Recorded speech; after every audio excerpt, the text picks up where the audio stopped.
Hello everyone, thanks for joining me today, and we're going to talk about one of your sinks that may have low water pressure, and it could be any sink. It may be your kitchen sink like I have here, bathroom sink, whatever it is. There are a couple of reasons why it could be happening. I'm going to show you how to fix it right now.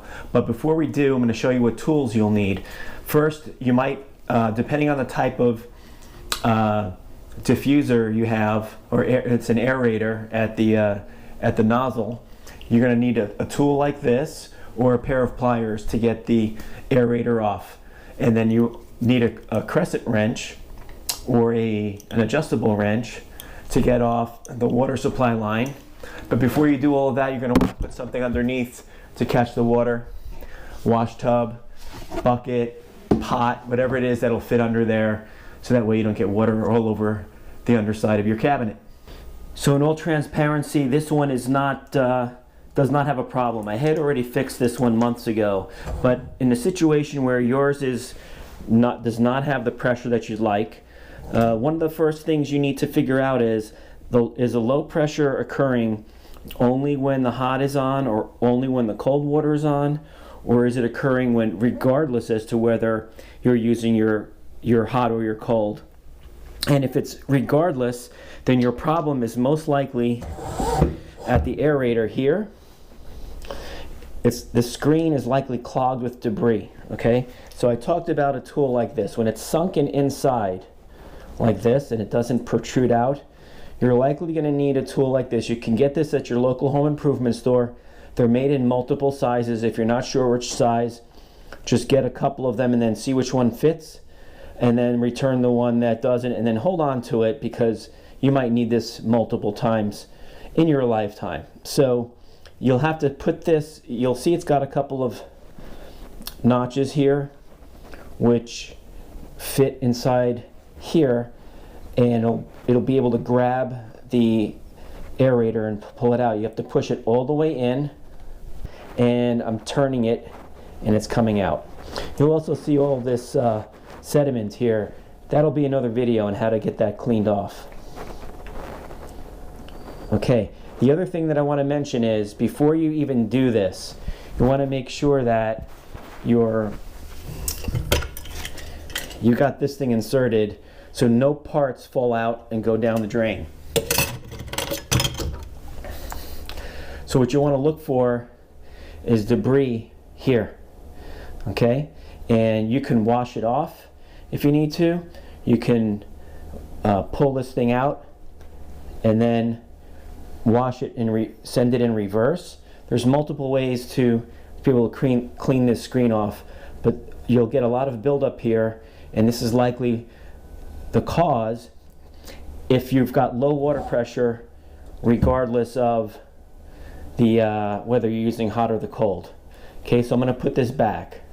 So you may have this other type of aerator where it's just screwed in on the end. You don't need one of those special tools, but you do need some pliers. And you don't want to just, especially this has got a nice finish on it, you don't want to just put it on there. Maybe put a piece of tape to protect it. It's wet, so it's not sticking, of course. Okay, got it to move. You can even just hand tighten this to get it back. But similar thing, right? It's just easier to get off. You can just flush it if you'd like, but clean it off, put it back. If that didn't fix your problem and it's still slow, or it's just the hot or the cold, and cleaning out the aerator obviously wouldn't fix it since it's working for the other temperature, we're going to go underneath the sink and I'll show you what to do next. All right, we've got the wash tub underneath, and we're going to be well protected if any water drips. Also have the waistline for the dishwasher. Now we have to identify which supply valve, the hot or the cold, and which one is which. And if you're not sure, I've run the hot water for a minute so we can feel the valves and see which one is hot. This is the hot, that's the one we wanted to check. So now what we're going to do is we're going to remove it. There's a nut on the top that attaches the supply going up to the faucet. We will be removing that, which will allow us to let the water drain outside there. I'm pointing right there to the nut. We're going to take it off. Any debris that's sitting in that spot should drop out.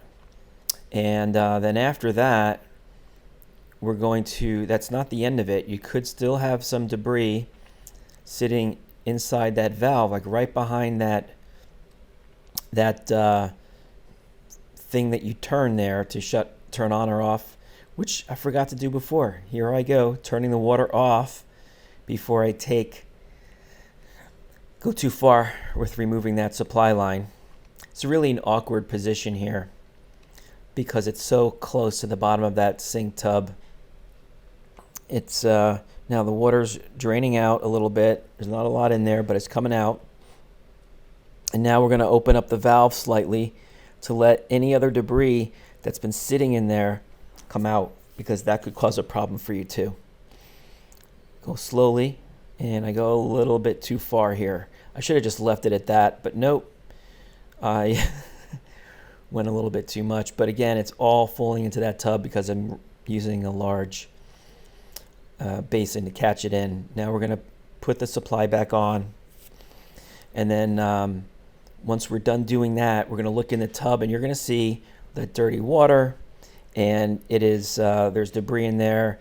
A lot of that color is from the black washer, but you get the idea. We should be doing that probably every once in a while anyway. That was not so hard, right?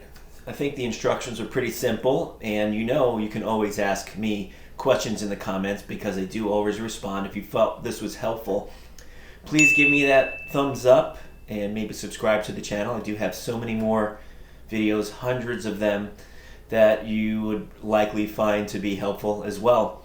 And if you wouldn't mind, please use my Amazon link for all of your Amazon shopping. It helps the channel so I can buy parts and equipment to make these videos for you. Thanks everyone, and we will see you again next time.